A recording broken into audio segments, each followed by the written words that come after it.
Bonjour. Alors, je m'appelle effectivement Jean-François Delisy, je suis journaliste, personne n'est parfait, journaliste à France Télévisions et je travaille ici à Strasbourg, à France 3 Grand Est, et je vais effectivement avoir le plaisir d'animer cette table ronde qui porte, comme vous le savez, sur l'interdisciplinarité, les recherches interdisciplinaires, et ça au travers de 3 axes. Vous pouvez venir, vous pouvez vous installer. Au travers de 3 axes qui sont les opportunités, les enjeux, et puis aussi ce qu'on appelle les verrous, autrement dit les difficultés.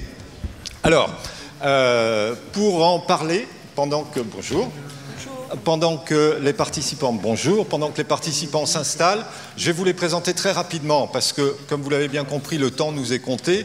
Donc, moins je vais parler, mieux ce sera, plus ils auront du temps. On va parler donc ils vont vous présenter 4 projets qui sont tous très différents les uns des autres, qui sont bien évidemment liés, qui ont comme trait d'union les questions environnementales. Alors, la première d'entre elles, celle qui ouvrira le feu, par ordre d'apparition à l'écran, juste à ma droite, Caroline Bertagnoli. Vous êtes maître de conférence et vous vous intéressez, on vient d'en parler lors des 2 dernières présentations en Flash Talk, vous vous intéressez tout particulièrement à la manière d'évacuer, d'éliminer, je dirais, les métaux lourds, comme par exemple le cadmium, et cela par le biais de procédés, on va dire de procédés à peu près naturels, c'est-à-dire que vous travaillez sur des graines de lin. Ça, ce sera le premier projet que vous portez, dont le titre générique est Éco-Pro-Phyto. À côté de vous, un homme d'image, et pas n'importe quelles images, Pierre Gansarski, le professeur Gansarski. Alors vous vous intéressez aux images à très haute définition, des images en fait qui n'existaient pas il y a encore quelques années. Ce sont des images qui sont des images principalement satellitaires, et votre boulot, c'est de les analyser et de les mettre en perspective, de faire en sorte qu'on puisse les utiliser dans le cadre du développement urbain. Je schématise, je caricature, vous présenterez ça dans votre projet qui s'appelle Hiatus dans quelques minutes. Sandrine Glatron, chargée de recherche, vous êtes géographe et vous dirigez le ZAEU, c'est un acronyme qui veut dire Zone, Atelier, Environnemental dans le milieu urbain. En fait, vous vous intéressez et ça nous concerne tous, à l'image que nous nous faisons tous de notre environnement, de l'environnement urbain, et donc vous touchez là aussi au problème de la pollution, plus exactement des pollutions, et de toutes les pollutions, alors les plus visibles, les plus, j'allais dire, les plus inquiétantes, mais aussi vous vous intéressez à des... Alors je ne sais pas si on peut parler de pollution, vous vous intéressez à des petites bêtes, a priori tout à fait charmantes, mais qui sont en fait... d'une certaine façon une pollution, ce sont des espèces invasives comme les tortues carolines ou encore les ragondins. Et puis Niels Kessel, alors vous êtes en plein dans les médicaments, vous vous intéressez en tout bien tout honneur aux opiacés et notamment à l'oxycodone. Alors l'oxycodone, c'est un médicament aussi puissant que dangereux, aussi dangereux que puissant. Et d'ailleurs, j'ai pensé à vous ces derniers jours, puisque j'ai vu qu'en ce moment, aux États-Unis, il y a un procès concernant, alors c'est pas l'oxycodone, c'est l'oxycotin, je crois que c'est le nom de la molécule là-bas. Et figurez-vous, je me suis renseigné statistiquement, les opiacés aux États-Unis, c'est la première cause, vous m'arrêtez si je me trompe, c'est la première cause de mort accidentelle pour les adultes aux États-Unis. On estime qu'il y a 64 000 personnes qui meurent chaque année du mauvais usage de ces médicaments. Et ce qui est un exploit aux États-Unis, c'est que c'est même devant le nombre de décès accidentels par arme à feu. Et ça, il faut le faire. Donc, vous allez en parler dans un instant. Votre projet à vous, celui que vous portez, que vous co-portez, s'appelle Consens. Consens comme consensus. Quel consensus on peut trouver entre un scientifique et une juriste, puisque vous travaillez là-dessus avec Sophie Gambardella. Et puis, tout au fond, alors vous êtes... Ouais, on est deux. C'est ce qui nous différencie des 4 personnes qui sont à côté de vous et de la plupart d'entre vous dans la salle, c'est que nous, on n'y connaît pas grand-chose. Françoise Schetzel, qui est conseillère à l'Eurométropole et qui, de par sa fonction, est évidemment intéressée par tout ce qui touche aux questions environnementales. Et je vous demanderai de réagir après chaque présentation de projet et de vous demander comment vous pouvez accompagner, comment vous pouvez aider un projet, voire dans d'autres cas, comment vous pouvez en susciter. On verra ça. Et puis à vous aussi, alors vous aurez tout à fait la possibilité de soit de poser des questions à nos 4 porteurs de projet, soit de réagir. Le seul souci, c'est que ça fait déjà 5 minutes que je parle, 5 minutes de temps que je leur ai pris, qu'on a en tout 1h30, qu'il y a 4 projets qui sont vraiment riches, denses et tout ça, et que donc je vais certainement, à un moment donné, être obligé de façon assez peu cavalière de les interrompre, de les couper, de manière à ce que chacun puisse avoir le même temps pour présenter son projet. Et il en sera de même pour vous. Vous aurez tout à fait le droit de parler, le droit de poser des questions, mais pardon d'avance si je suis un peu brusque. Et si je vous coupe, ce n'est pas du tout par manque de bienveillance. On va attaquer tout de suite donc avec vous, Caroline Bertagnoli. Donc votre projet c'est EcoPro-Phyto. Ça rejoint directement les 2 dernières présentations. En clair, c'est comment on piège le cadmium. Jusqu'à présent, on sait apparemment très bien le faire, mais vous allez encore plus loin, puisque vous travaillez donc sur, je ne sais pas si on peut parler de piégeage, si ce n'est pas le bon terme, mais vous travaillez à 3, en trio, avec une biologiste qui, j'ai entendu le terme tout à l'heure, qui tripote des graines de lin, qui les stresse, en fait, pour accrocher les molécules de cadmium. La parole est à vous. Merci, bonjour à tous. Donc, dans ce projet, c'est ça. On va travailler... Ah, pardon. Oui, vous m'entendez? Oui, okay. C'est bon. Bon, bonjour à tous. Donc, dans ces projets, on va travailler avec des cellules végétales, avec une collègue biologiste, Dr Laurence Gondé, et aussi avec Dimitri Ernst qui vient d'intervenir. Ces cellules, donc pour nous, c'est les lins, elles vont être stressées par la présence de cadmium dans les milieux, et on va profiter de ça pour récupérer les molécules qu'elles produisent lors de cet stress, les accrocher à un solide, et ces solides, on peut ensuite conditionner dans une colonne et traiter un effluent pollué, donc faire passer continuellement un effluent pollué et traiter. Où vous en êtes maintenant, à quel stade? Donc là, on est en phase de démarrage avec cette production des cellules. On fait de la culture in vitro.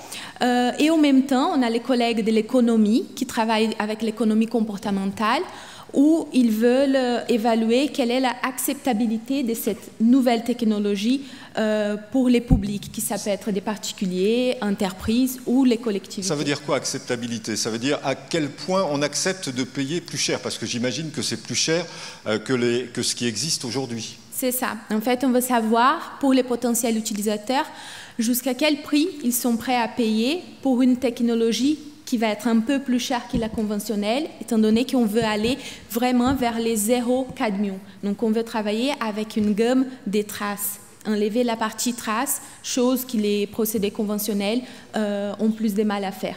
Quel est l'intérêt, puisque au jour d'aujourd'hui, les normes environnementales européennes, je veux dire, on n'a pas besoin d'aller au-delà? Oui, mais on prévoit un peu vers les futurs, donc on imagine qu'un jour ou l'autre, on va avoir des normes qui prévoient pratiquement les zéros. Et donc, nous, on veut attaquer cette partie-là. En plus, ces métaux lourds, ils s'accumulent dans l'organisme. Donc, même si on a des faibles quantités, à long terme, ça s'accumule dans l'environnement et dans l'organisme et ça peut causer des... Alors, le thème de la table ronde, c'est écrit en grand derrière vous, c'est l'interdisciplinarité. Vous travaillez à 3 là-dessus, donc biologiste, spécialisé en technologie, et puis une économiste. J'aimerais comprendre comment ça s'est passé. Un beau matin, vous êtes levé, vous êtes dit, tiens, je vais aller voir 2 autres, et puis on va monter un projet. C'est comme ça que ça se passe? Alors, quand fait 3 ans que je suis arrivée à l'université, donc à l'Institut pluridisciplinaire Aubert-Corien, et à ces moments-là, on a eu une rencontre heureuse, on va dire, et déjà un petit démarrage avec la collègue Laurence Gondé qui a rejoint notre institut, donc dans le domaine de la biologie. Donc, on avait cette idée plante, idée pollution. Et donc, on est allé chercher des collègues dans l'économie pour pouvoir compléter et avoir tous les aspects interdisciplinaires de ces projets-là. Pardon de poser une question aussi naïve, mais je ne suis pas scientifique et tout ça. Vous allez voir donc vos collègues, vous leur proposez l'idée, vous allez boire un café, ah ouais, ce serait bien, et puis tiens, on pourrait aussi, c'est comme ça que ça se passe? Avec les économistes, c'était un peu comme ça. En fait, on a regardé sur l'université qui avait l'intérêt un peu sciences sociales et environnement. Et on est bien tombé avec les collègues, donc c'est Fu Nigen à Beta. Et donc on s'est rencontrés, ça a bien marché, on a bu les cafés et, bon. Et on a démarré. Alors je vous ai demandé à quel stade vous en étiez. Le bout, c'est quoi et c'est quand? Alors on a une bonne partie des recherches fondamentales, où on développe, donc on fait pousser les plantes, on fait les coutures, les graines de lin, on fait des plantules, on fait des coutures in vitro, on fait l'analyse avec Dimitri pour voir qu'est-ce qu'il y a comme molécules dedans, etc., issues de cet stress de cadmium, de la présence de cadmium. Ensuite, moi, avec ma collègue Anne Boss, on va travailler avec la technologie, comment on met ces molécules, on profite de ces molécules des plantes pour les mettre dans un solide, pour pouvoir faire passer mon effluent pollué, pour pouvoir les décontaminer. Donc là, on est dans toutes ces études fondamentales. Et en parallèle, les économistes, ils commencent à faire des enquêtes près de particuliers pour avoir une idée, est-ce qu'il y a des facteurs sociaux ou est-ce qu'il y a des facteurs collectifs qui pouvaient les favoriser à accepter mieux ce type de technologie. Alors j'ai bien compris le premier terme, l'opportunité devant la machine à café, l'enjeu. J'ai bien compris aussi, on n'a pas encore parlé des difficultés. C'est quoi la difficulté ou les difficultés principales quand on travaille à trois disciplines avec, j'imagine, des temps très différents? Justement, pour nous, la principale difficulté, c'est ça, les timings. En fait, c'est différent les temps entre les trois domaines. Pour la bio, il faut attendre que la plante pousse, que les cellules développent, chose qui pour moi, plus dans les domaines de la chimie, ce n'est pas les mêmes timings, c'est plus rapide de faire un test, des contacts avec les luants pollués. Donc il faut qu'on s'adapte. Pareil pour les collègues de l'économie qui des fois ont besoin de données plus pratiques, mais nous, il faut encore développer la technologie. Donc il faut qu'on soit en règle, qu'on se cale les trois domaines pour pouvoir avancer ensemble. Et aussi par rapport au financement, qui dans notre cas, c'est un financement de 2 ans. Donc il faut qu'on joue aussi avec ça. Ok, bah écoutez, merci. François Schetzel, vous êtes, j'allais dire, de l'autre côté de la barrière, à l'Eurométropole. Quand vous voyez naître ce genre de projet qui part de recherche fondamentale, il peut y avoir un aboutissement tout à fait concret, tout à fait important pour les collectivités locales. Comment est-ce que vous pouvez, réagir à ce genre de projet? Déjà, est-ce que vous êtes sollicité à un moment ou l'autre? Écoutez, vous me permettrez de ne pas répondre directement à vos questions. Ben non. Je préférerais avoir une réaction générale. Il est vrai que, j'allais dire, je me sens un peu l'intrus dans une table ronde où il n'y a que des scientifiques, quasiment. Et je pense que par contre, il est tout à fait important, et c'est un enjeu fondamental pour l'avenir, qu'il y ait plus d'interaction justement entre le monde scientifique, le monde de l'action publique et des décideurs, et d'y introduire une place fondamentale à tout ce qui est de l'ordre du citoyen et de la citoyenneté. Et donc, si vous voulez bien, je préférerais réagir, parce que c'est déjà un obstacle. C'est vrai que les scientifiques sont souvent sur du micro, nous on est beaucoup sur du macro, et on est effectivement à devoir comprendre, à devoir jouer, à devoir s'introduire dans un puzzle et à trouver la bonne entrée qui nous permettra effectivement de mieux utiliser ces ressources tout à fait importantes présentes à Strasbourg pour nous aider à faire des choix en matière d'action publique, puisque c'est ça notre boulot. Je vous remercie. On va y revenir. De toute façon, vous y couperez pas. Vous aurez droit à des questions justement sur la façon dont vous pouvez travailler, dont vous travaillez déjà avec certains scientifiques à Strasbourg, à l'Eurométropole notamment, et je sais que ça fonctionne plutôt pas mal. Voilà. Avant de passer au projet numéro 2, est-ce qu'il y a des questions? Est-ce qu'il y a des réactions? Sachant qu'on se donne mais vraiment 2 minutes de manière à ce qu'on puisse enchaîner et que chacun ait le même temps de présentation de son projet. Est-ce que quelqu'un voudrait poser une question à Caroline ou est-ce que quelqu'un veut réagir? Oui, s'il vous plaît. Oui, à Caroline. Quel est le destin du cadmium? Donc, le destin final? Oui, dans notre cas, on envisage faire un système en cycle, c'est-à-dire qu'on aura une colonne remplie avec ces matériaux qui a la capacité de piéger les cadmiums. Et l'idée, c'est ensuite faire un processus inverse, donc la désorption, faire passer un liquide qui va concentrer. Donc on va concentrer... Vous allez polluer de nouveau? Non, parce qu'on peut faire une économie circulaire. Donc on peut prendre cette solution qui est très concentrée maintenant en cadmium et réinsérer dans la chaîne de production pour utiliser comme matière première. Donc en fait, on part d'un volume très grand. Fabriquer des particules de cadmium. Ça va être une solution, ce n'est pas de particules. Vous dites concentré, donc il va précipiter. En fait, on concentre. Donc on va partir d'une solution à très faible concentration de cadmium, des traces, qui on va concentrer en faible volume avec une concentration élevée qui là peut être réinsérée dans l'industrie, dans les procédés d'utilisation comme matière première. Ok. Merci. Merci de votre question. J'ai bien compris l'enjeu de ce projet, arriver le plus près possible du taux zéro de cadmium, et le jour où les normes européennes évolueront très certainement dans ce sens-là, vous serez prêts, nous serons prêts. Merci. Pierre Gansarski, donc vous aimez les images, vous travaillez avec les images, et ce sont des images... Alors, présentez-nous un petit peu ce projet Hiatus. Quel type d'images? Ce sont des images très particulières, c'est pas ce qu'on regarde dans son poste tous les jours. Alors d'abord, une petite introduction. Moi, je suis informaticien à la base, donc moi, tous ces trucs-là un peu environnementaux, je ne dis pas que ça me dépasse, mais c'est pas tout à fait mon truc. Scientifique, hein, attention. Et donc du coup, moi je suis donc informaticien et je travaille beaucoup avec effectivement des géographes du livre principalement. Donc, ce dernier projet qu'on a eu n'est pas avec le livre, justement, et avec l'IGN, et c'est d'utiliser de l'imagerie satellitaire récente. Alors c'est quelque chose de relativement récent, l'imagerie à haute fréquence temporelle.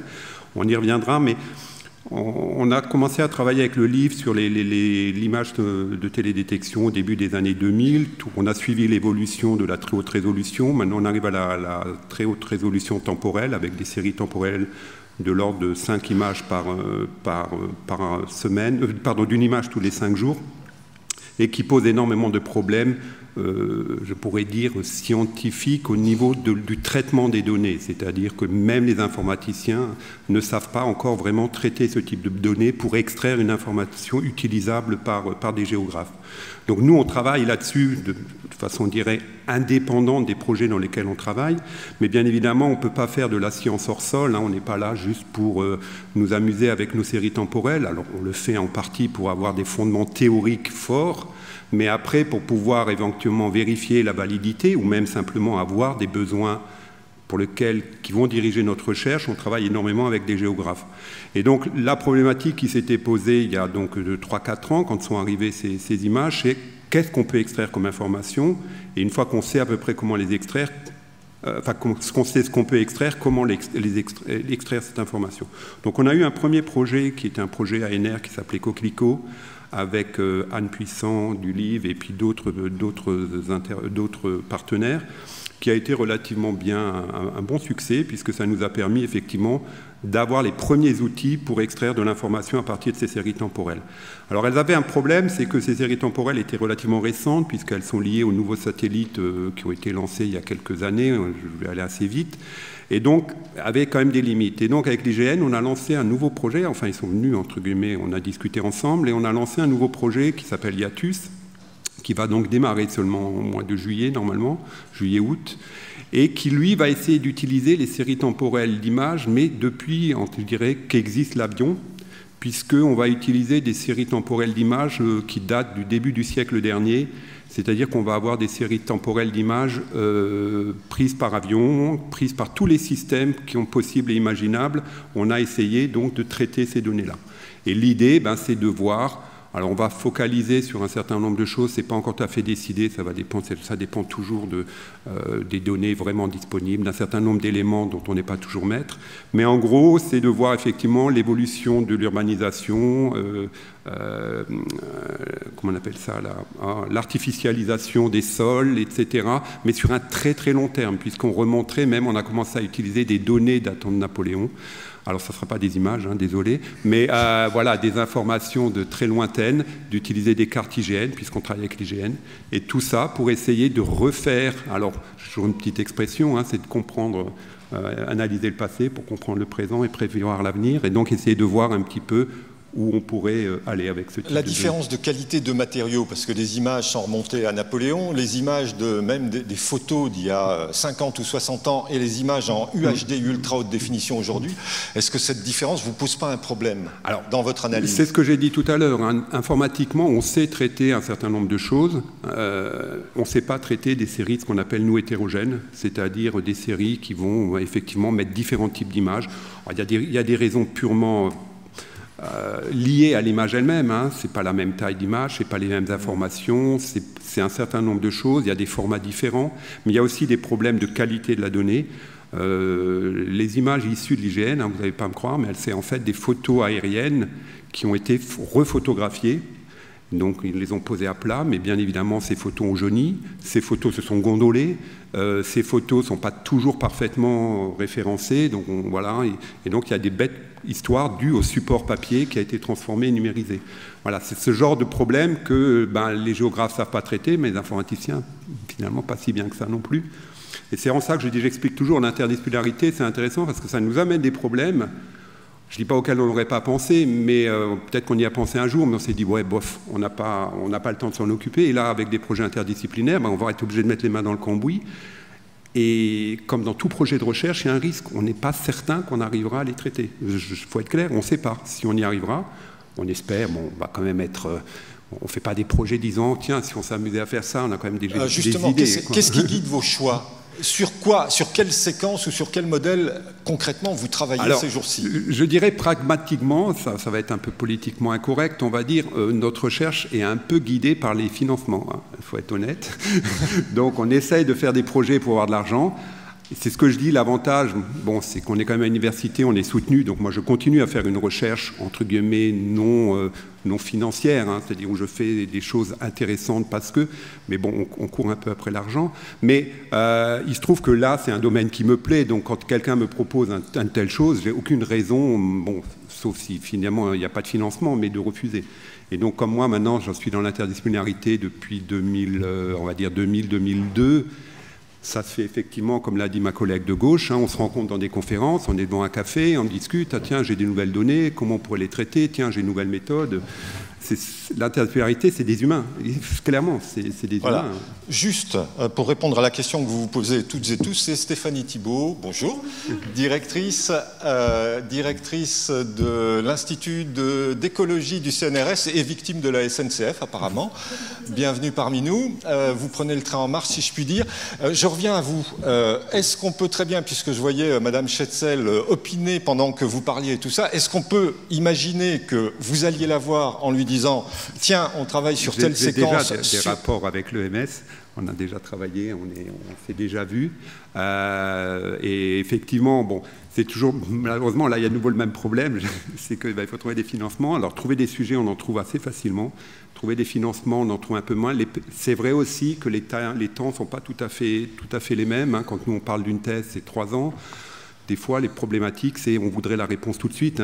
Et une des questions, d'ailleurs, qu'on a très souvent, et un des problèmes qu'on a très souvent, nous, en tant qu'informaticiens, c'est que moi, au début, maintenant, je ne fais plus cette erreur.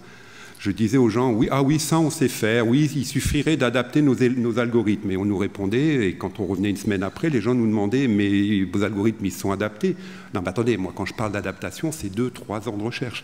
Et donc, voilà, il y a des fois des petits problèmes de communication qui peuvent être soit thématiques, Donc vous êtes capable de répondre à la demande. Est-ce que, par exemple, Madame Schetzel ou l'Eurométropole est déjà venue vous voir en disant « on voudrait une étude sur telle ou telle partie de la ville », je dis n'importe quoi, par exemple les Deux Rives jusqu'à Kehl, est-ce qu'on peut avoir une évolution? Est-ce que vous pouvez nous expliquer comment ça a évolué au fil des siècles et ce que ça peut donner éventuellement? Non, jamais. Je n'explique jamais pourquoi. Ce n'est pas mon travail. Mon travail, c'est d'offrir des outils aux gens qui vont expliquer. Donc je vais leur donner des outils. Ils veulent, allez, on va prendre un exemple, faire une classification temporelle des profils. Je leur fais ça. Enfin, je leur fais, excusez-moi l'expression pour dire, je suis prestataire de service. Je leur propose des techniques, on en travaille ensemble pour qu'elles soient opérationnelles. Mais moi, je n'analyse pas les résultats. Ce n'est pas mon travail. Je ne leur demande pas non plus de développer mes algorithmes.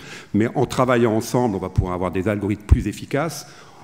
En leur donnant des outils auxquels ils n'ont pas toujours pensé, hein, ce n'est pas du tout péjoratif, ils ne peuvent pas tout connaître, ils ne sont pas informaticiens à la base, moi je ne suis pas géographe, donc chacun a son boulot, on leur propose des nouveaux outils en disant tiens vous pourriez analyser ça comme ça, et eux vont pouvoir. Donc moi je ne dis pas aller tout seul à l'EMS, je dirais oui je le fais puisque j'ai des contacts par exemple avec Olivier, mais voilà, et on discute d'une problématique, on l'avait fait dans le cadre de la ZAE puisque j'ai fait partie très longtemps, enfin pas très longtemps, j'ai fait partie quelques années de la ZAE, bon, pour des raisons de surcharge de travail j'ai dû un peu m'en reculer, mais voilà, c'est des choses que nous on sait faire et ça part toujours de un besoin, enfin l'internationalité chez nous part souvent d'un besoin d'un thématicien. Alors, avec qui? Alors, c'est aussi le problème. Là, je travaille par exemple avec des hydrologues actuellement. Et l'autre jour, on discutait, on se rendait compte qu'on n'utilisait pas les mêmes mots. Alors qu'avec les géographes, maintenant, ça va. Je prends un exemple qui m'a fait toujours rigoler. Quand on est arrivé, ils ont commencé à nous parler d'analyse orientée objet. Alors, pour ceux qui sont informaticiens, ils savent tous qu'on fait de la programmation orientée objet depuis des années. Et donc, c'est le même mots, enfin le même ensemble de mots qui veulent dire des choses totalement différentes. Et donc du coup, voilà, il y a des petits trucs comme ça qui sont assez rigolos à mettre en œuvre. Et donc cette difficulté de comprendre le problème, le besoin, fait qu'on est quand même limité. Hein. Moi, quand je vais à l'EMS, ils me parlent de problèmes, effectivement, je pourrais leur dire, mais j'ai malheureusement pas le temps de passer une semaine avec eux à comprendre tous leurs problèmes. Si derrière, pendant ce temps, on l'a... Enfin, c'est pas tant un problème de temporalité comme ce qu'on a vu avec Caroline Bertagnoli, plus un problème de compréhension, du genre parler le même langage.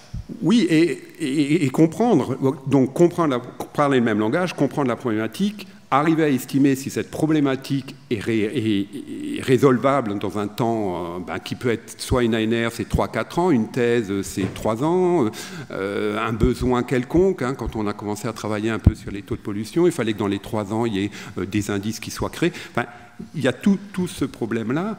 Et puis aussi, un gros problème qui pour moi est assez rigolo, c'est de faire comprendre que tout ce qu'on dit dans les journaux, c'est pas vrai. Hein. L'IA ne va pas révolutionner demain tous les domaines, ne va pas amener une solution à tous les domaines demain matin. On est en train de travailler, nous, sur des nouvelles techniques qui sont, bon, tout le monde a entendu parler, je suppose, maintenant, tout ce qui est autour de l'apprentissage type deep learning, apprentissage profond, sur les masses de données, mais ça date de 2015. On n'a pas les réponses. C'est pas la peine de venir me voir en me disant « Ouais, mes données, comment on pourrait faire? Demain, j'ai une conférence. » Peut-être que plus que d'autres spécialités, vous êtes directement tributaire de l'évolution de la technique, des moyens qui sont mis à votre disposition et de la manière dont ils évoluent. Alors, oui et non. Il y a des évolutions qui sont, on pourrait dire, continues. Hein. Les ordinateurs sont de plus en plus puissants. Voilà. Bon, ça, on arrive à gérer. Il y a ce qu'on a du mal à gérer, effectivement, c'est ce qu'on appelle les ruptures technologiques ou algorithmiques. Je prends un exemple. C'est la même remarque qu'avait fait notre mathématicien, là, Villani. Il a fait la même... Enfin, quand il l'a écrit, je me dis, c'est moi. Dans les années 90, moi, j'ai fait des réseaux de neurones. J'y ai pas cru. Honnêtement, on a tous abandonné en 97, 98, c'était has-been. Et puis lui, il a trouvé ça en 98, il avait proposé quelque chose qui n'a pas marché. Pourquoi? Parce qu'il n'y a pas eu l'alignement des planètes. L'alignement des planètes du deep learning, il est simple. Il y avait un modèle qui marchait, mais il n'y avait pas de machine et pas de data, de données. Pardon, excusez-moi en français. En 2012, les GPU sont arrivés. En 2012, les premières bases de données massivement labellisées sont arrivées. Et en un an, il y a eu une explosion. Une explosion. Moi, je suis directeur du GDR Madix, donc qui est masse de données pour les sciences, en 2015.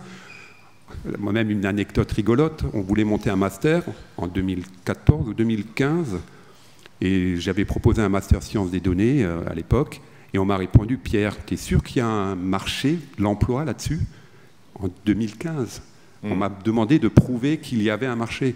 Donc, ouais, c'est ça qui nous tue, non, qui nous perturbe. Et je dirais en géographie, il y a eu deux révolutions. Il y a eu la révolution de la très haute résolution monodate, hein, la très haute résolution spatiale, pardon, qui effectivement nous a amené des nouvelles technologies et des nouveaux algorithmes, et puis celle de la série temporelle, qui ça, est même en géographie quelque chose de relativement neuf, de savoir gérer alors, je ne sais pas la temporalité géographique, hein, la temporalité par rapport à des séries temporelles d'images, attention, hein, ne me faites pas dire qu'ils ne savent pas gérer la temporalité, mais savoir extraire de l'information à partir de séries temporelles, les géographes ne savaient pas le faire, et nous-mêmes, c'était récent.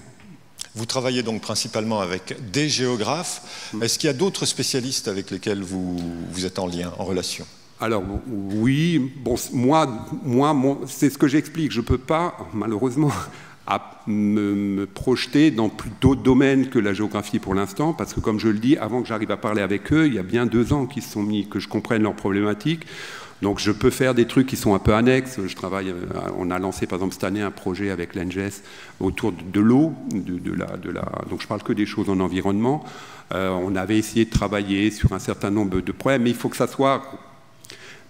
Si on veut que le projet soit vraiment porté, soit vraiment conséquent, c'est-à-dire qu'on soit plus d'une dizaine de personnes à travailler sur...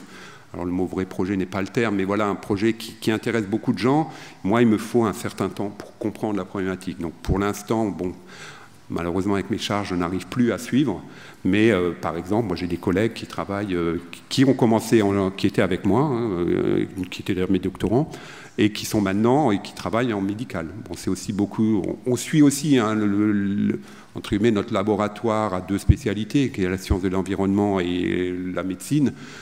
Moi, je ne peux pas aller, parce que j'aurai personne pour m'aider, donc je vais quand même là où mon laboratoire a des forces à mettre en présence. On est une équipe en télédétection, il y a le CERTIT, il y a le LIV, voilà, et puis en médical, c'est quand même un des grands points forts du laboratoire. Donc c'est clair que moi, tout ce qui est autour, on peut commencer à travailler sur les flux, tout ce qui est autour de la mécanique des fluides, on est en train de le faire, mais moi j'ai eu une réunion avec des gens là, ils m'ont dû m'expliquer chaque mot. Heureusement, on était à table, on était invités. Donc, ouais, c'est bien mieux que le café, nous. Hein, voilà. Merci pour ce témoignage. Merci pour la présentation de ce projet, donc projet Hiatus.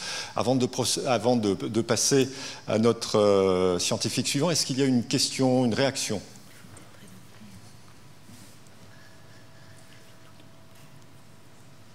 Pas de question, pas de réaction. Alors, on continue avec vous, Sandrine Glatron. Donc, vous êtes... chargée de recherche, vous êtes directrice donc du ZAUE, zone atelier environnement urbanisme, et vous travaillez alors très directement avec les collectivités et notamment avec l'Eurométropole. Expliquez-nous un petit peu la manière dont vous fonctionnez. Je parlais tout à l'heure du fait que vous travaillez sur l'image que nous nous faisons tous de notre environnement urbain, avec tout ce que ça comporte, avec la pollution, avec l'image de la nature, avec des questions qui se posent sur la nature en ville. Est-ce qu'il faut la laisser se développer librement? Est-ce qu'il faut au contraire la sanctuariser? Expliquez-nous un petit peu quels sont vos axes de travail. Alors, déjà, juste pour présenter en quelques mots la zone atelier environnementale urbaine. Donc, c'est un dispositif de recherche qui est labellisé par le CNRS. Je pense que Madame Thiebaud pourra nous en dire un peu plus là-dessus, puisqu'on fait partie d'un panel de dispositifs qui existent et qui fonctionnent en fait comme un espace de travail commun sur lequel on va réfléchir à plusieurs disciplines scientifiques, plusieurs chercheurs de disciplines scientifiques différentes, mais aussi des partenaires, moi je les appelle gestionnaires territoriaux, c'est un peu rapide, hein, avec lesquels nous interagissons dans l'objectif, il y a plusieurs objectifs, mais dans l'objectif de co-construire des questions de recherche, des réponses aux questions de recherche qui soient en prise avec les problèmes sociaux, les problématiques sociales. Et ce faisant, on espère faciliter les transferts d'informations entre les différents partenaires, à la fois pour avoir des données, puisque l'un des objectifs des zones ateliers et des dispositifs d'observatoire de l'INE, c'est d'avoir des dispositifs qui perdurent sur le long terme, donc d'avoir des séries temporelles et des séries de données suffisamment longues pour suivre l'évolution des socio-écosystèmes. Et puis, l'information, elle va dans l'autre sens, c'est-à-dire qu'on espère bien que ce qu'on aura co-construit et proposé éventuellement en termes de pistes de solutions aux problèmes environnementaux, puisque c'est de ça qu'il s'agit, permettront d'être mieux absorbés ou mieux utilisés ou mieux connus, tout simplement, par nos partenaires territoriaux. Donc, alors, justement, comment est-ce que vous fonctionnez avec eux? Quand on a préparé, j'allais dire, quand on a préparé cette émission, quand on a préparé cette table ronde, je vous ai demandé de me donner des exemples très concrets. Et spontanément, vous m'avez parlé donc des tortues carolines, vous m'avez parlé des ragondins, vous m'avez parlé des toits végétalisés. Ça vous est venu l'idée après avoir rencontré un adjoint au maire de la ville de Strasbourg qui visiblement s'inquiète et s'intéresse des toits végétalisés. Expliquez-moi un petit peu comment vous fonctionnez, quels sont vos axes, comment est-ce que vous choisissez vos thèmes de travail?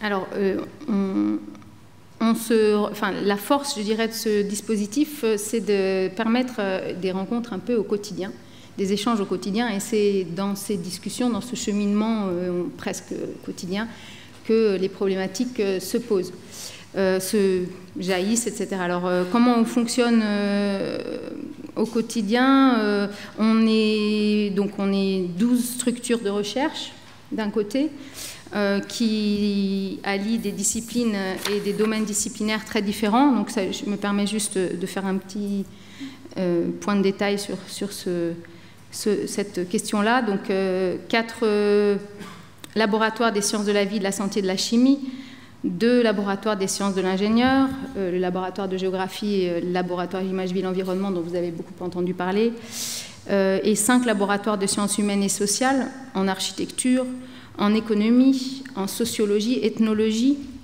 en sociologie du sport et donc différents types de sociologie. Et puis l'herbier de Strasbourg, donc ça c'est du côté de l'académie, excusez-moi de parler comme ça, et puis nos partenaires territoriaux, disons le principal, c'est l'Eurométropole de Strasbourg. Pourquoi? Parce que la zone atelier a comme particularité d'être une zone géographique limitée, enfin délimitée dans l'espace, de façon générale, les zones ateliers en France, les 14 zones ateliers qui sont des dispositifs calqués sur les Long Term Ecological Research Networks. Et donc notre zone géographique recouvre l'Eurométropole de Strasbourg. Alors ce n'est pas strictement limité dans les limites administratives sont très pratiques parce que ça nous permet aussi d'avoir des données calées, mais elles ne sont pas stricto sensu forcément respectées, notamment en termes fonctionnels, c'est compliqué. Donc c'est l'Eurométropole de Strasbourg, mais d'autres acteurs territoriaux comme Géo-Grand Est. Donc ça c'est la région Grand Est qui est sollicitée, notamment sur le domaine des images. La Atmo Grand Est, on peut éventuellement avoir à travailler avec l'ADEUS, qui est l'agence de développement de Strasbourg, et puis des partenaires associatifs de façon ponctuelle.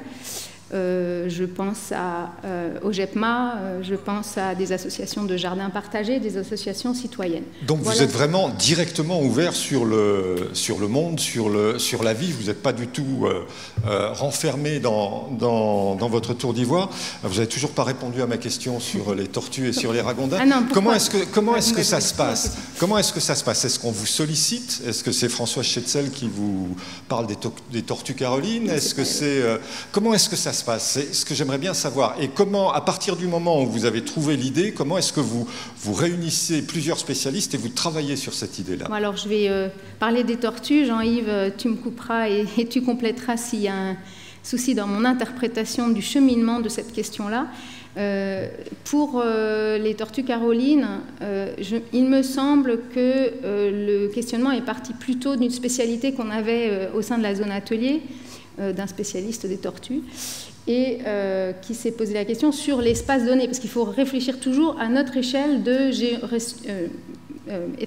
région géographique particulière. On est sur un espace urbain, donc il s'est posé la question de comment ça se passait sur cette question des tortues dans la ville, sachant qu'il avait noté la présence dans les parcs. Donc là, je dirais cette question-là était plutôt portée par un chercheur, mais assez vite, je dirais même quasi immédiatement, on est allé regarder du côté de la gestion de cet animal en tant qu'il est, en l'occurrence, une espèce exotique envahissante.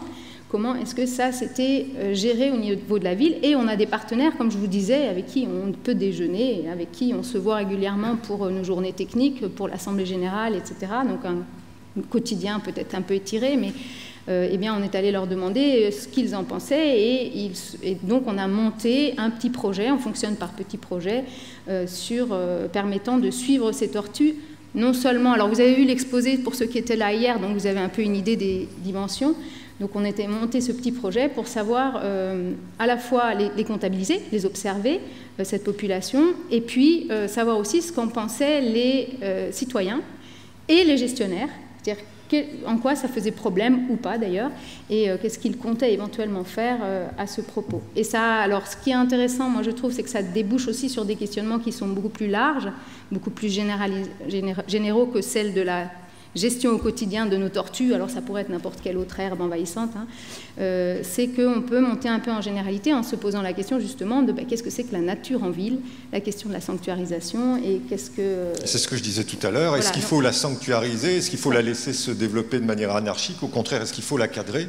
Voilà. C'est ça? Donc c'est ça. Donc Jean-Yves a expliqué ça dans le projet qu'il a exposé sur ces fameuses tortues Caroline.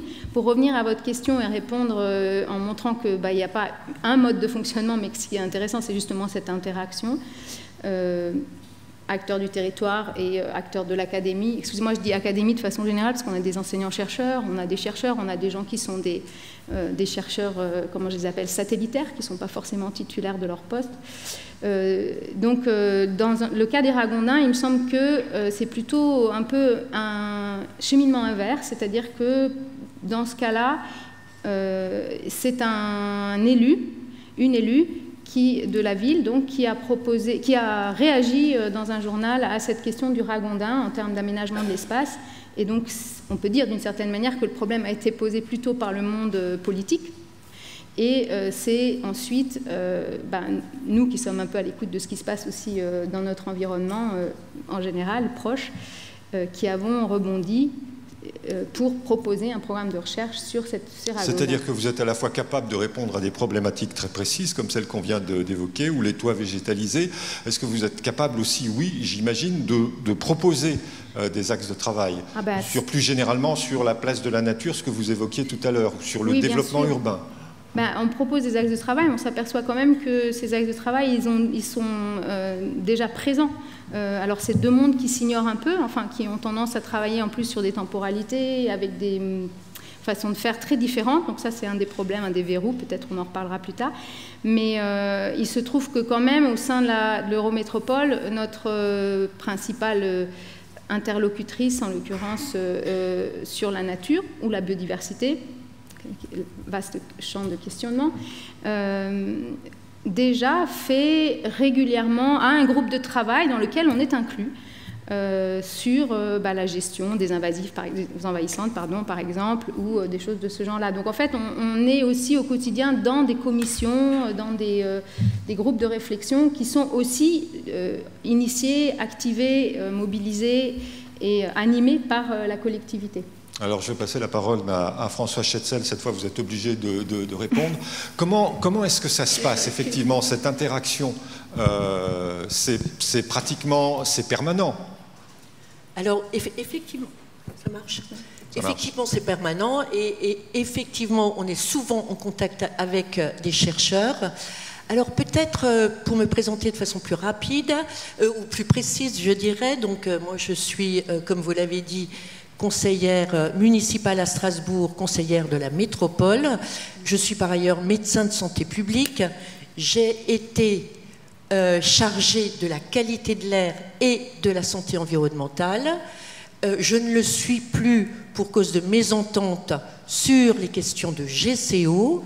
D'ailleurs, le GCO pourrait également être vu comme un objet de recherche. Il peut poser beaucoup de questions. C'est déjà un objet de recherche, c'est pas uniquement un objet de polémique. Eh bien, j'ai pas entendu ce que vous avez dit. Je disais, c'est déjà un objet de recherche, pas uniquement un objet de polémique, le GCO. Peut-être, mais je ne connais pas, par exemple, on pourrait se poser la question de qu'est-ce que ça va changer en termes d'identité de territoire, qu'est-ce que ça va changer en termes de qualité de l'air, qu'est-ce que ça va changer en termes de cohésion sociale, qu'est-ce que ça va changer en termes de santé plus généralement. Il y a peut-être des choses qui se font, a priori, on pourrait aller plus loin. Peut-être, je voudrais continuer en disant que j'aurais assez envie d'inverser le propos. Alors, vous l'avez un petit peu fait, mais de partir non pas des domaines de recherche, mais des questions que l'on peut se poser et des situations dans lesquelles on est quand on est au niveau des choix d'action publique. Et je le ferai non pas à partir du GCO, on va laisser ça de côté, mais à l'heure actuelle, je suis beaucoup impliquée dans une mission à propos de l'avenue du Rhin, par exemple. Situation complexe. Une nouvelle ville, 20 000 habitants en 2030, traversée par une route avec quelques dizaines de milliers de véhicules tous les jours, donc quelques milliers de camions. Des résidents qui se mobilisent. On en a ras-le-bol, des nuisances, et ils ont raison. À proximité, un port qui est un fort site de développement économique. Alors là-dessus, il faut faire des choix, il faut avoir des réponses, et a priori, je me dis qu'il y a beaucoup d'apports potentiels de la recherche pour nous aider à faire ces choix.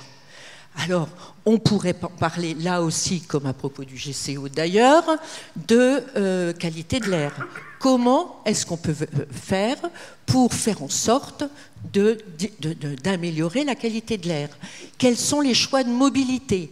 Quels sont les choix prioritaires d'action publique et de politique publique qu'il faut faire pour assurer une qualité de vie ou un cadre de vie? De façon même très précise, on essaye de me vendre, j'allais dire toutes les semaines, des dispositifs antipolluants, on en a un petit peu parlé avant, qui, a priori, devraient nettoyer la pollution de l'air. Moi, je n'ai pas l'expertise suffisante pour dire c'est de la poudre de perlimpinpin ou pas. On a besoin de vous. On a besoin de vous, et vous l'avez, ça a été très bien dit avant, vous répondez souvent présent, et on a également beaucoup de choses à vous offrir, et pas que du financement, évidemment. Alors, on a à vous offrir des terrains d'expérimentation, de l'innovation, des dispositifs de mesure, des modèles prévisionnels, enfin possibles. On a beaucoup de choses à faire ensemble. Je ne vais pas revenir sur les obstacles, ça a déjà été beaucoup dit, sur la question classique de la temporalité. Nous, il faut qu'on soit élus. Et donc, ce qu'ils attendent dans le journal, c'est quel est le choix qui a été fait. Voilà. Je le dis très crûment et de façon, à la limite, très primaire. Or, vous, évidemment, vous êtes sur des objets beaucoup plus ciblés. Nous, on est sur des questions complexes. Vous êtes dans des temporalités, et on le comprend bien, qui sont totalement différentes. On est dans des cultures, ça a été dit, de langage très différents. Je crois qu'elle est dans la salle. Je me souviens, j'en avais presque honte pour nous, d'une demande qu'on faisait à un chercheur sur les questions de qualité de l'air. Dites-nous, là, tout de suite, quels sont les objectifs et pour atteindre qu'on doit atteindre, qu'on peut atteindre, et que pour atteindre ces objectifs, sur quelle politique publique il faut agir. Évidemment, ça, c'est des questions. Vous n'allez pas nous répondre dans la seconde même. Ce que je veux, peut-être, et je ne veux pas être trop longue, ce qui me semble tout à fait, mais vraiment un enjeu primordial, c'est effectivement, on le fait déjà, il y a déjà pas mal de relations, vous en avez parlé,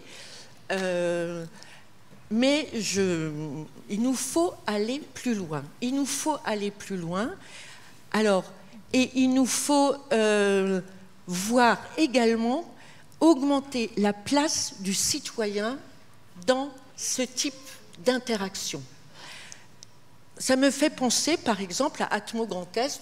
On travaille beaucoup avec Atmo Grand Est.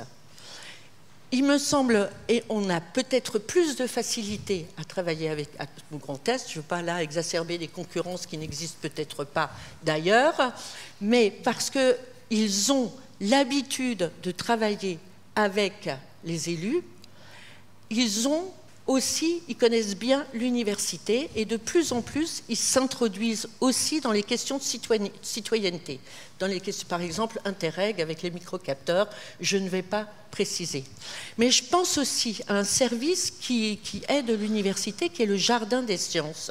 On a besoin d'espaces qui font de la médiation, qui font du transcodage, qui permettent évidemment de valoriser la recherche, mais qui permet aussi de la rendre accessible, compréhensible et auquel on peut faire, ces espaces auxquels on peut faire appel, nous élus, y compris pour accompagner les évolutions qui doivent se faire, par exemple, dans nos habitudes de vie et nos comportements.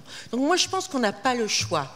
On fait déjà beaucoup de choses ensemble, il faut absolument qu'on en fasse plus et qu'on invente d'autres processus, d'autres modes d'organisation.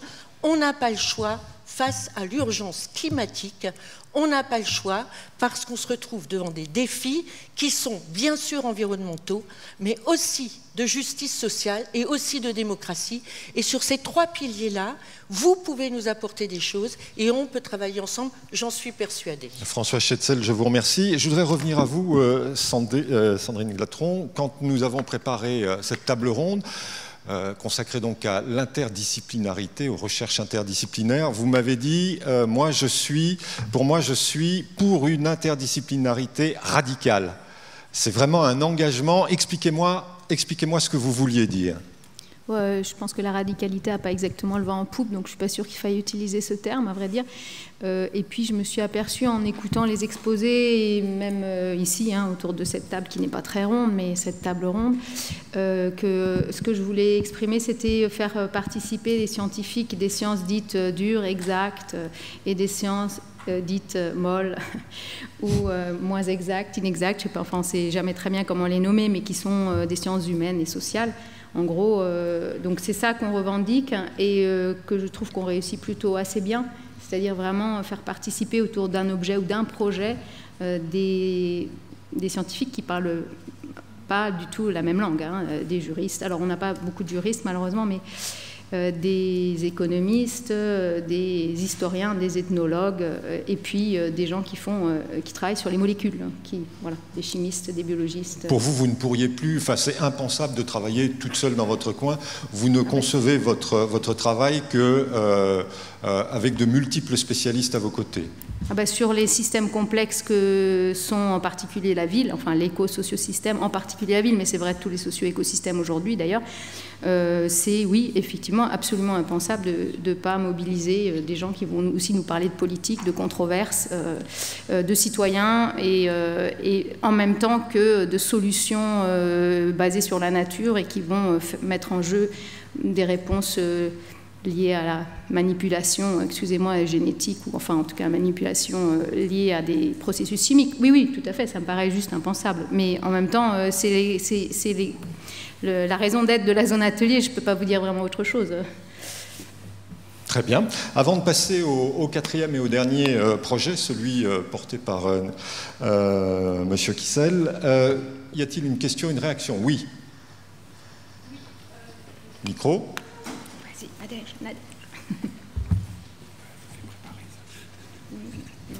Oui, évidemment, je ne peux pas ne pas réagir.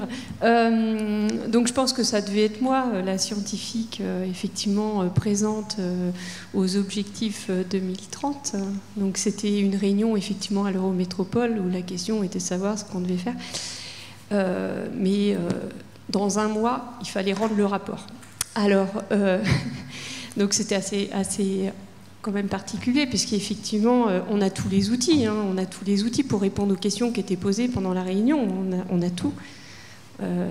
Et ce qu'il faut savoir, c'est qu'il y en a beaucoup qui passent dans Atmo Grand Est.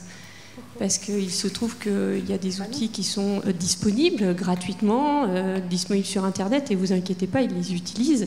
Et donc la recherche, le CNRS, l'Université de Strasbourg met à disposition des outils qui sont très très bien utilisés et qui finalement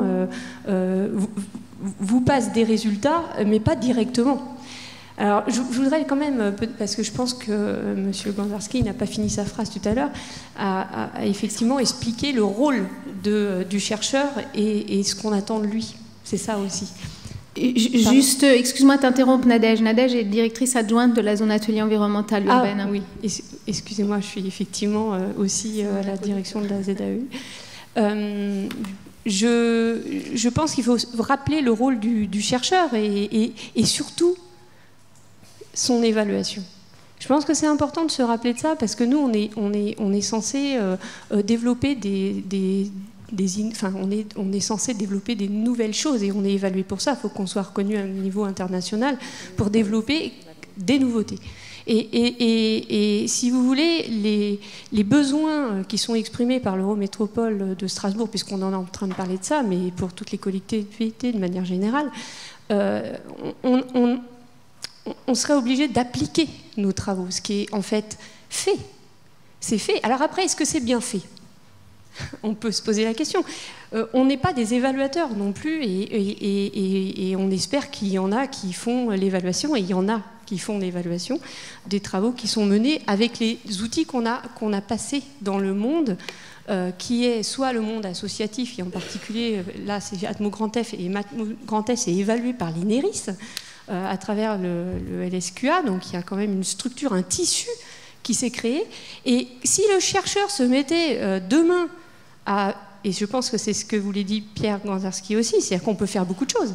On peut y aller, on peut se mettre, on peut travailler pendant un mois dans vos services.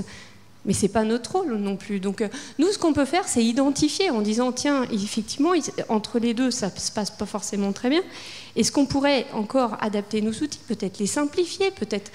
Et on se nourrit de ça au sein de la zone atelier. On essaye, en fait, finalement, de se rapprocher de vous pour identifier des choses qu'on pourrait éventuellement simplifier dans nos outils. Et c'est de ça que je trouve formidable dans cette zone atelier. C'est que c'est ça que ça m'apporte, moi. C'est de me reposer des questions sur les outils qu'on a proposés, les méthodologies, et d'arriver à les simplifier pour aller donner plus vite du résultat. Alors dans cette réunion Objectif 30, oui, il était la question de savoir, mais si on savait d'où venait la pollution, si on savait quels étaient les plus gros contributeurs, si on savait... Mais j'étais venue avec un rapport d'une méthodologie qui a été développée par l'Université de Strasbourg, qui est en place au JRC, au Joint Research Center, et qui est appliquée dans toutes les villes de Strasbourg. Oui, on peut le faire. On peut le faire. Voilà. Alors maintenant, qui le fait ? Merci. C'est moi qui le fais ? Je ne sais pas, c'est une question. Je vous remercie. Je ne sais pas si je vais vous répondre. Quand je dis que j'avais honte, ce n'était pas pour vous, c'était pour nous. Effectivement. Parce que je trouve que dans cette fameuse réunion, on mettait complètement en exergue les difficultés qu'il peut y avoir entre le monde de la recherche et des sciences et le monde de l'action publique. Et effectivement, c'est pas du tout... Je comprends également notre rôle à nous, c'est de surtout pas instrumentaliser la recherche. C'est pas ça qui est en jeu, absolument pas. Mais je pense qu'on peut... Je l'ai dit dès le début, j'ai été étonnée, c'est mon premier mandat, de voir comment les universitaires étaient prêts à travailler avec nous. Nous, on travaille avec beaucoup d'universitaires. Il me semble qu'il peut aller plus loin, mais qu'il faut trouver les processus et les organisations qui nous permettent à nous d'aller plus loin et qui vous permettent à vous de mieux répondre, tout en gardant votre spécificité d'amélioration des connaissances de chercheurs et vos possibilités de faire carrière. Et ça, moi, je n'ai pas la solution. La zone, la ZAEU, est évidemment un outil intéressant. Peut-être y en a-t-il d'autres. Moi, ce que je vous propose, ce que j'ai envie de proposer, c'est effectivement comment on peut aller plus loin dans l'émergence de questions de recherche. Vous pouvez nous aider à ça, dans le rapprochement, effectivement, à partir des enjeux, et je crois qu'on se reconnaît tous sur les enjeux, dans le rapprochement et l'interaction, en y introduisant une partie prenante qui me semble encore trop absente, qui est les citoyens et tout cet enjeu de citoyenneté. Donc, c'est plutôt, je viens plutôt, et de façon très modeste et en même temps très intéressée, de voir avec vous comment on peut aller plus loin dans ces interactions. Merci en tout cas de votre intervention. Je vais vous donner la parole, Niels Kessel, pour le 4e et dernier projet. Votre projet donc s'intitule Consens. Consens comme consensus. Et l'idée, c'est de trouver un consensus donc entre scientifiques et là, en l'occurrence, en l'espèce, une juriste sur un point très précis. Expliquez-nous. Oui, en fait, nous avons déjà trouvé pas mal de consensus entre nos différentes positions. Donc, je mène ce projet avec ma collègue Sophie Gambardella, qui ne peut pas être là aujourd'hui malheureusement, et qui est juriste au CNRS, et qui, il y a 2 ans, nous a proposé justement de travailler sur cette notion de consensus. On était à la recherche d'un projet qu'on voulait mener à 2 sur un plan interdisciplinaire. Et tout au début, moi je suis de formation historien, mais je suis rattaché à une faculté de médecine et nous intervenons dans 5 facultés de l'université. Donc a priori, pour moi, l'interdisciplinarité, elle est assez réelle en termes de l'enseignement. Mais la notion de consensus ne me disait pas grand-chose, et je trouve ça très intéressant le débat aujourd'hui, parce que en quelque sorte vous avez déjà fait la moitié de mon boulot.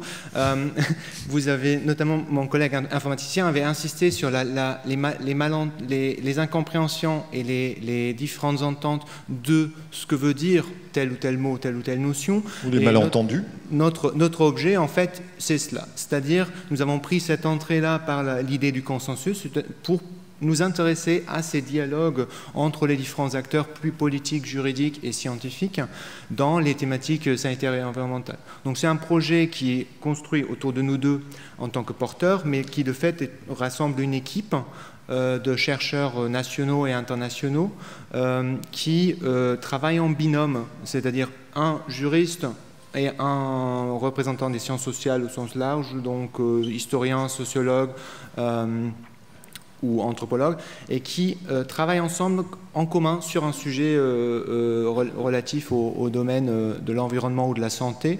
Donc il y a des travaux sur les forêts, la modélisation des forêts, quel modèle est-ce qu'on choisit pour prendre telle ou telle décision pour la régulation des forêts dans l'avenir, quels sont les consensus, comment est-ce qu'on y arrive au niveau du GIEC, au niveau donc du climat.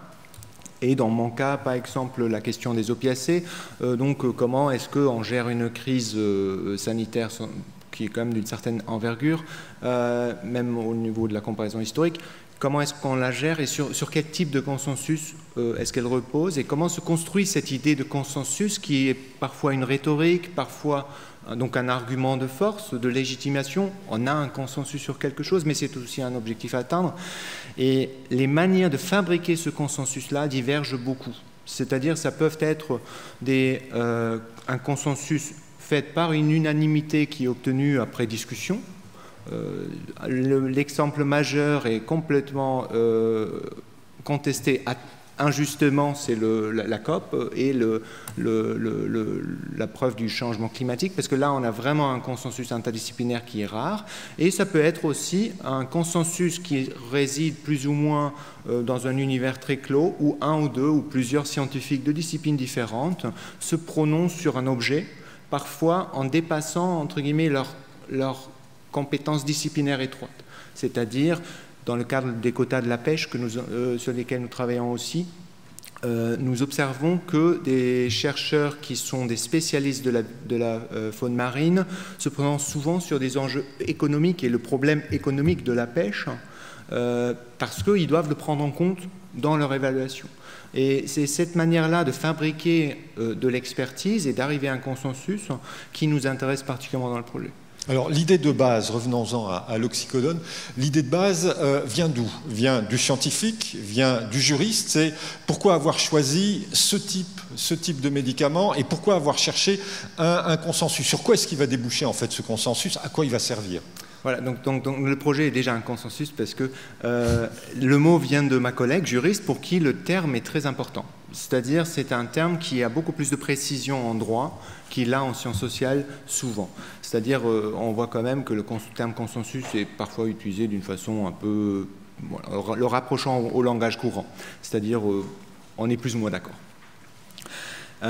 Elle avait le besoin d'avoir une certaine précision et de mon côté, en tant qu'historien des sciences, j'ai été surpris par cette démarche parce qu'il y avait il y a 30 ans de recherche en sciences sociales sur les controverses, donc pour moi, ce n'était pas quelque chose qui venait à l'esprit. Et à partir de cela, nous avons commencé à discuter, à faire le travail qu'a mis en valeur le collègue, c'est-à-dire de nous entendre sur ce que nous entendons par la notion, et à ce moment-là, nous avons cherché des champs, des collègues qui pourraient être intéressés. Et donc c'était un vrai bricolage a priori parce que nous sommes actuellement là après avoir constitué les binômes, ce qui prend quand même un temps important avec des chercheurs en sciences sociales qui travaillent souvent de façon assez isolée par rapport aux équipes en sciences.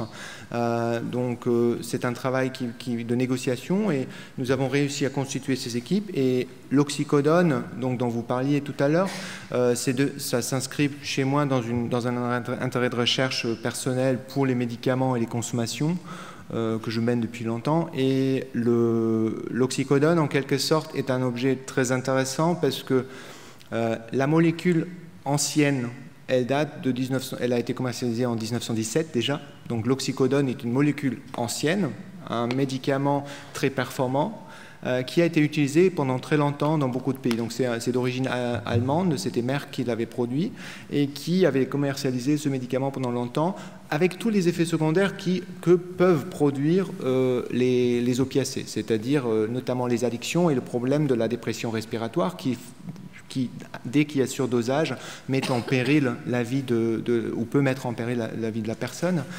Et donc, on connaît assez bien cette molécule et on connaît aussi les différentes voies d'application.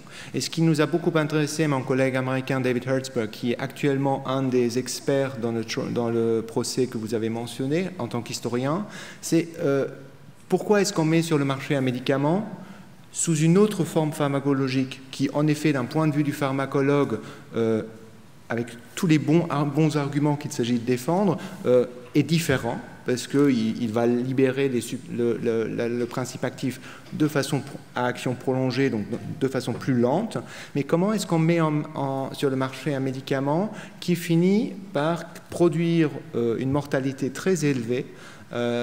Quels sont les mécanismes à l'œuvre?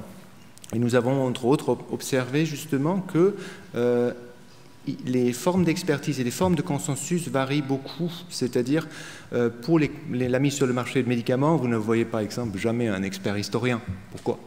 Il n'y aurait pas besoin. Ce sont des pharmacologues, notamment, qui sont à l'œuvre et qui montrent très bien, à travers les expériences qui sont menées, cliniques et toxicologiques, la valeur de la molécule. Or, aujourd'hui, nous constatons que le problème n'est pas dans la molécule de façon isolée. Il est dans des stratégies de marketing qui sont mises à l'œuvre et que nous connaissons parfaitement aussi, qui sont connues depuis aussi longtemps qu'il y a le marché du médicament, qui ont fait que, logiquement, une entreprise a un besoin vital d'élargir son marché. Et ce qu'on a observé là, c'est une manière très radicale et très forcée de faire d'un médicament qui a été mis sur le marché pour être un médicament pour les douleurs les plus féroces, contre lesquelles on a peu d'autres traitements, d'en faire un médicament à utilisation, pas généralisée, mais à utilisation beaucoup plus large. Et ça a marché.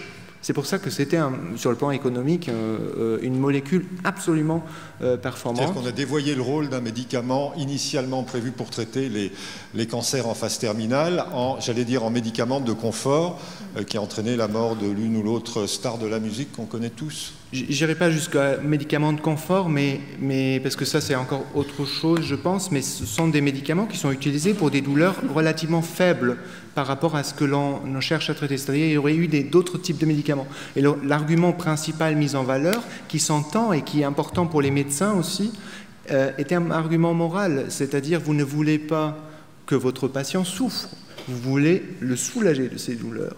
Et ça, cet argument qui est à la fois compréhensible mais qui est complètement erroné dans la manière dont on l'a vendu, cet argument a très bien marché sur le plan commercial. Et donc ça soulève des questions par rapport à la formation des médecins, ça soulève des questions par rapport à la régulation des médicaments et la surveillance, qui sont des systèmes qui fonctionnent très bien, mais qui, dans certaines conditions, peuvent échouer. En fait. Et alors, ce consensus auquel vous arrivez avec votre collègue juriste doit permettre quoi? Doit servir à quoi? Nous ne cherchons pas nous-mêmes à établir un consensus. Notre objectif, c'est de comprendre quel est le consensus qui est nécessaire chez les juristes, c'est-à-dire pour le droit. Actuellement, le procès, donc, sur quelle base peut-on juger la famille, les membres de la famille qui sont actuellement accusés d'avoir participé à ce type de problème? Et en même temps, comment est-ce qu'on gère ce qui est inhérent à tout ce passage, ce voyage entre, grosso modo, d'un objet comme le consensus entre la science et le droit? Comment est-ce qu'on gère cette incertitude inhérente à la recherche scientifique? Parce que, bien évidemment, il y a 20 ans, il y a 30 ans, lors de la mise sur le marché de la molécule, les pharmacologues ont fait un travail tout à fait aux normes. Donc la question, elle n'est pas, grosso modo, dans l'exactitude de la recherche menée, mais dans les différents aspects qui influent sur la vie de la molécule. Et donc c'est ça ce qui nous intéresse, c'est-à-dire à quel moment est-ce qu'on arrive à des formes de consensus, comment ils sont construits. Ok, même question que pour vos trois collègues, les difficultés de ce travail interdisciplinaire. Bon, Sophie est au CNRS, moi je suis maître de conférence. Officiellement, j'ai 50% de mon temps pour la recherche. Je ne l'ai pas.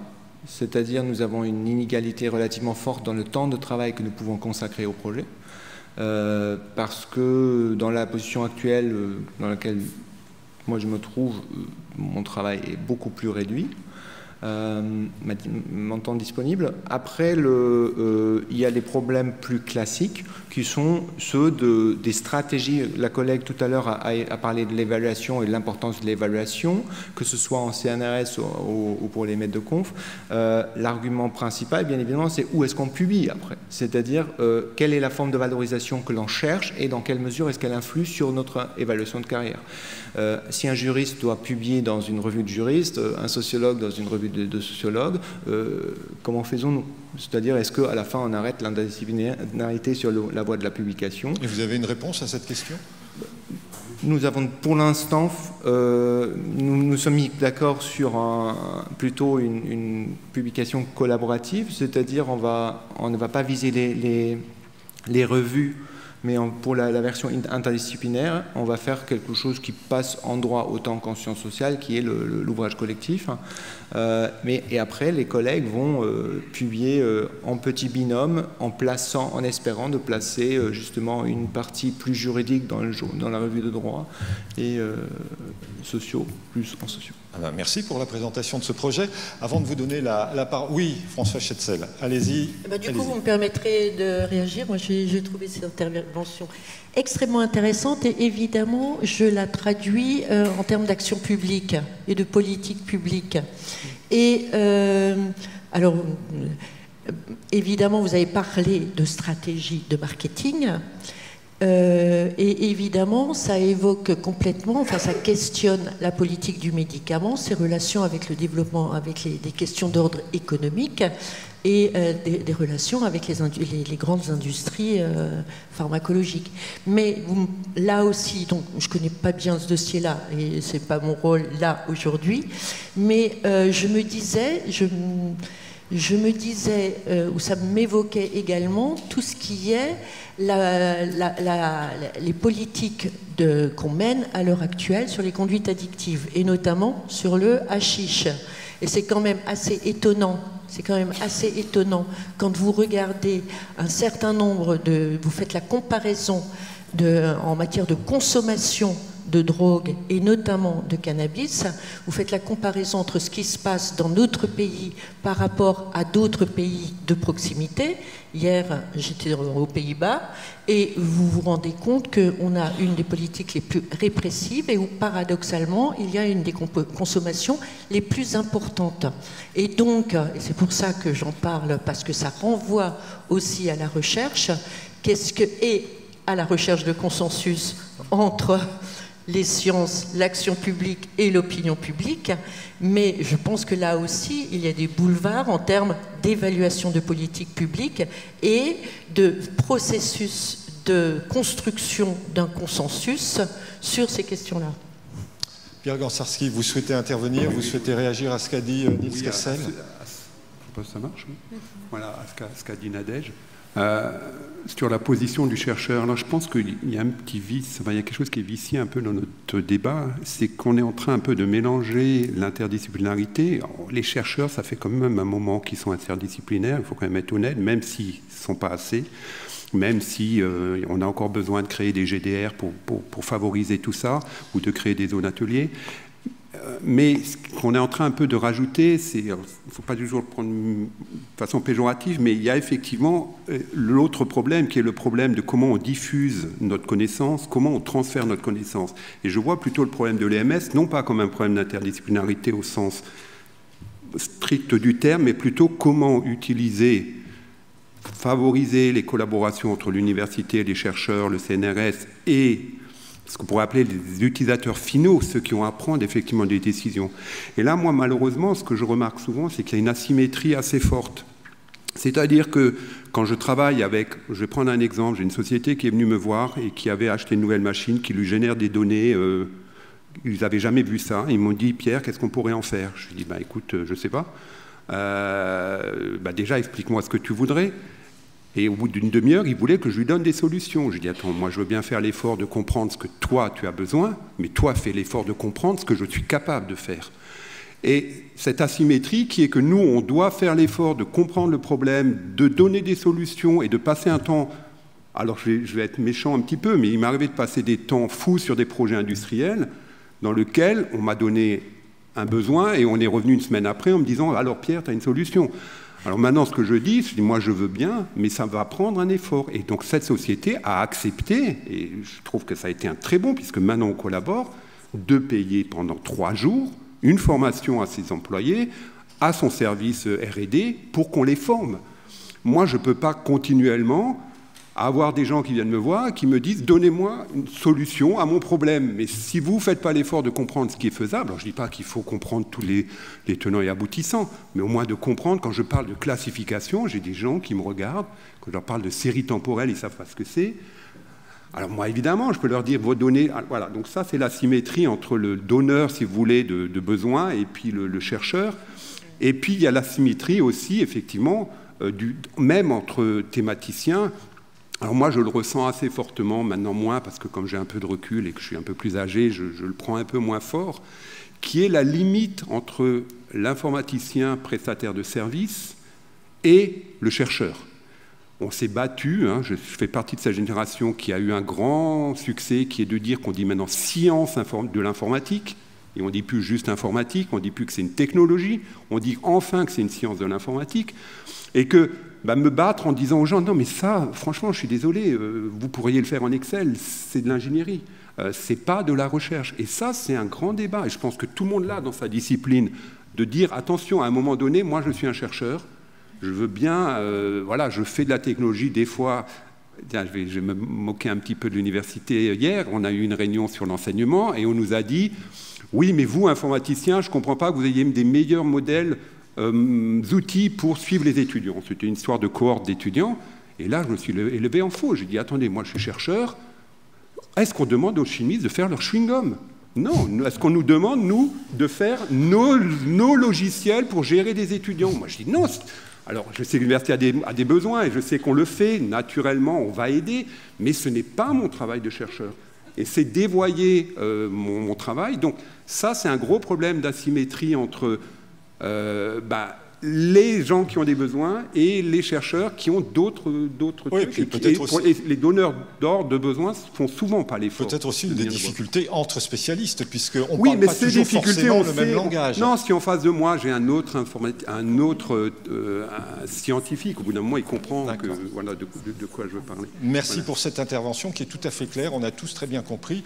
Stéphanie Thibault, directrice de l'Institut d'écologie et d'environnement du CNRS. Alors, je vais juste intervenir sur ce débat qui est très intéressant parce qu'en tant que CNRS pur et dur, en demandant à mes chercheurs de faire de la recherche dite de base, parce que c'est dans leur mission, etc., avec justement cette projection sur la société civile, sur les parties prenantes, et c'est quelque chose à laquelle, surtout dans cet Institut d'écologie et environnement, on reviendra peut-être tout à l'heure.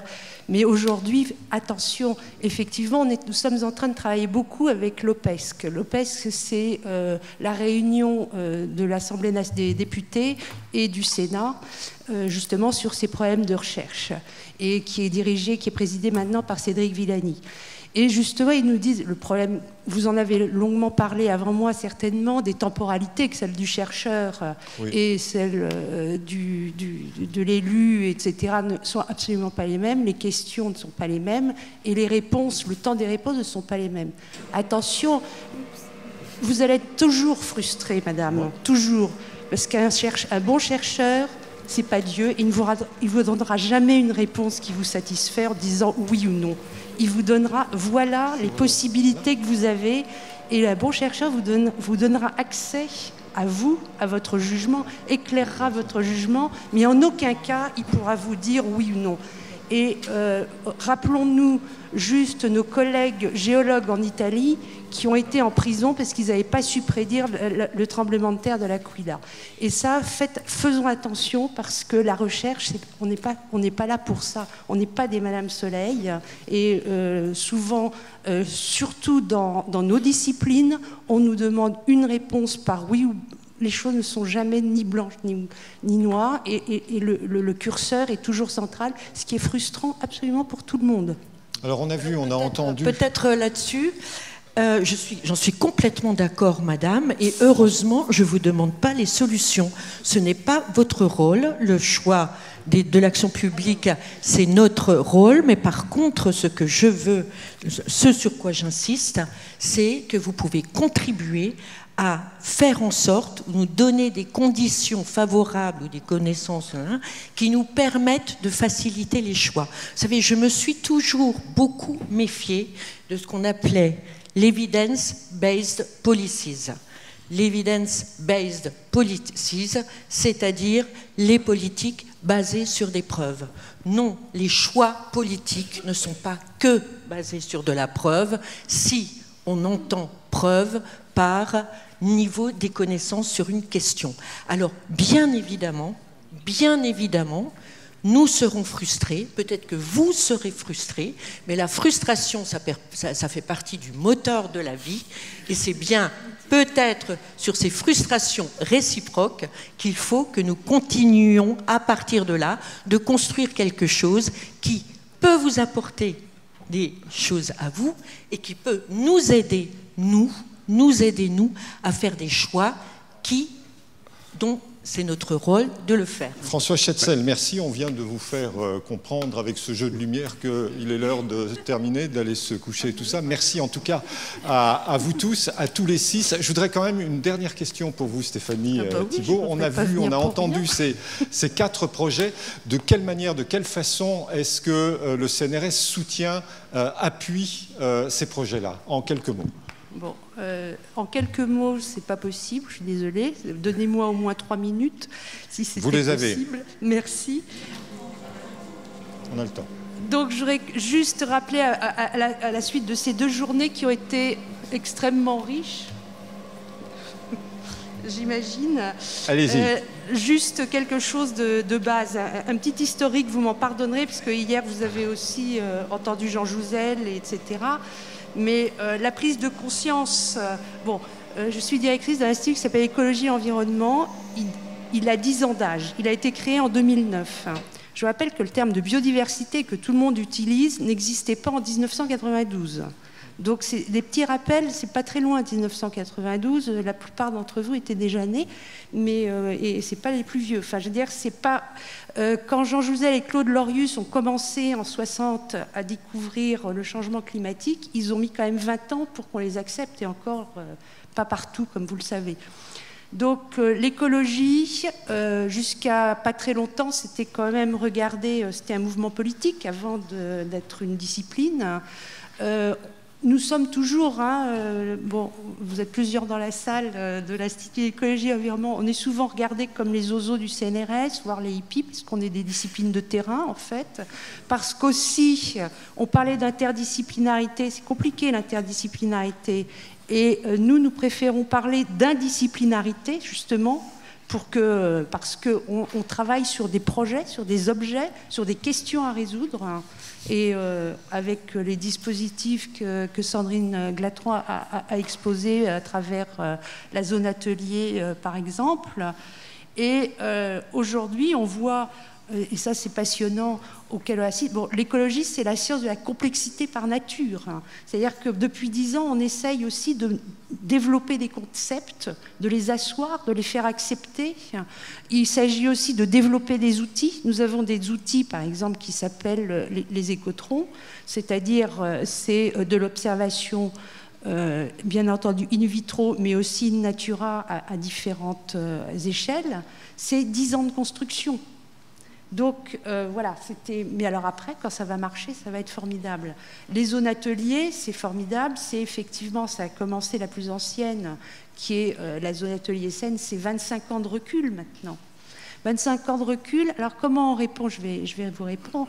On prend effectivement la recherche académique avec tous nos partenaires, qui sont effectivement le premier rang desquels les universités.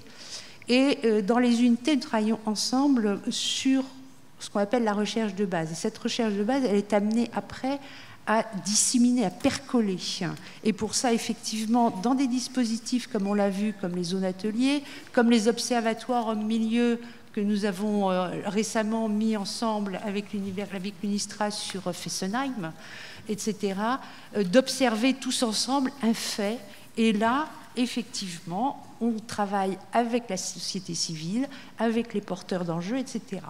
Et on voit que petit à petit, les choses avancent. Je veux juste, parce que je ne vais pas être trop longue, montrer un exemple récent, qui est celui du contrat que nous avons... enfin, contrat, c'est pas un contrat, que nous avons signé avec la Nouvelle-Aquitaine, qui est le réseau 3RB régional de biodiversité, où se retrouve la région, se retrouvent tous les établissements d'enseignement supérieur et de recherche, tous les organismes, pour justement, pendant 5 ans, travailler tous ensemble sur comment la Nouvelle-Aquitaine, comment on refait la biodiversité. Alors, tout à l'heure, vous aviez posé une question assez intéressante, c'est savoir s'il faut sanctuariser... Non, nature, non. Oui. Vous savez, la nature, le problème aujourd'hui, c'est pas la nature. Alors, c'est la nature. Mais à court terme, si on continue comme ça, et je pense que ce soit les rapports du GIEC ou que ce soit le récent rapport de l'IPBES qui s'est tenu à Paris le mois dernier, le problème, c'est les espèces, on ne les connaît pas tous. On ne les connaît pas toutes. On en découvre, on découvre des virus, on découvre plein de choses.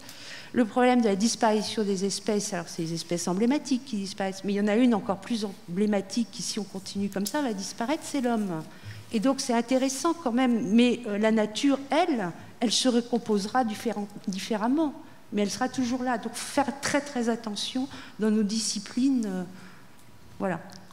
Merci à vous toutes et à vous tous. Madame Lamour, si vous nous le permettez, peut-être une question ou une réaction ? Oui ? Ok. Merci aux intervenants. Je voulais savoir justement, puisque on parle d'interdiscipline, bon, bien sûr ici c'est environnement, y a-t-il un garde-fou éthique derrière tout ça? Parce que c'est bien d'avoir une spécialité et des connaissances dans un domaine, mais parfois on peut aller, quand on n'a pas de limite, on peut aller dans un mauvais sens et bien évidemment faire dépenser de l'argent qui coûte cher aussi bien dans le domaine domaine public que privé, mais en plus aller dans un sens qui n'est pas bon pour le vivant, on va dire en grand. Voilà, merci. Merci de votre question. Stéphanie Thibault, vous voulez répondre? Je vais répondre sans répondre. Le problème de l'interdisciplinarité, puisque c'était les verrous, en environnement et en écologie, on a l'habitude de dire qu'à force d'être au carrefour, c'est ça le problème de l'interdisciplinaire, on se fait écraser. Et c'est une belle image, parce que je pense que vous l'avez dit tout à l'heure, c'est-à-dire que soit dans les évaluations, de savoir où publier, etc., on a bien vu, nous, au CNRS, par exemple, qui est-ce qui a mis des chaires d'économie de l'environnement ou de droit de l'environnement.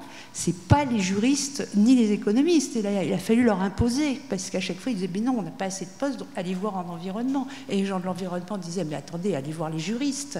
Or, aujourd'hui, moi, si j'avais une carrière à refaire, je me ferais juriste de l'environnement. C'est ça qui, demain, va être formidable, ça qui va payer. Donc, et deuxième chose pour terminer, qu'est-ce que je voulais vous dire, voilà, c'était ça. Et je pense que les verrous, ils sont là. Ah oui, la dernière chose que je voulais vous dire, qui répond indirectement, au XVIIIe siècle, le gentilhomme, ou à Darwin, on ne lui reprochait pas de faire de la botanique, de faire de la zoologie, de faire des mathématiques, d'écrire des livres, de faire des dessins et de faire de la musique. C'est dommage qu'au XXIe siècle, on nous le reproche. Allez-y. Oui, alors en tant que juriste de l'environnement, alors j'ai un peu des choses à dire.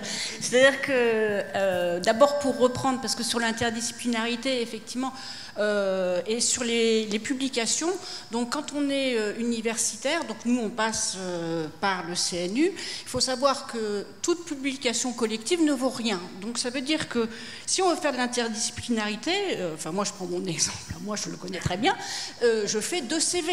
C'est-à-dire je fais un CV pour l'université et après quand je me présente devant le CNU 01, je fais un CV et j'écarte tout ce qui est pratiquement interdisciplinarité. Je peux le mettre dans mes colloques, etc.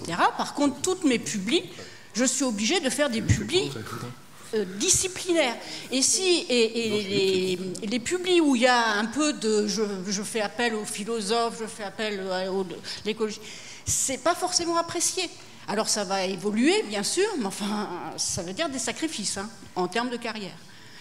Ça c'est pour les enseignants-chercheurs. Pour le CNRS, alors là, j'ai un peu des difficultés, parce qu'il y a beaucoup de candidats qui se présentent pour être nommés à la section 36, par exemple, et les juristes ont énormément de difficultés à être pris dans ces sections. Moi, je ne suis pas CNRS, mais je sais que c'est extrêmement difficile et les postes sont très rares. C'est pour ça qu'on a mis en place des commissions interdisciplinaires, justement. Oui, mais et les juristes interviennent dans ces commissions. Absolument. Oui, il y a des juristes de... c'est fait pour. Je vais te répondre, si je me permets de répondre, parce que...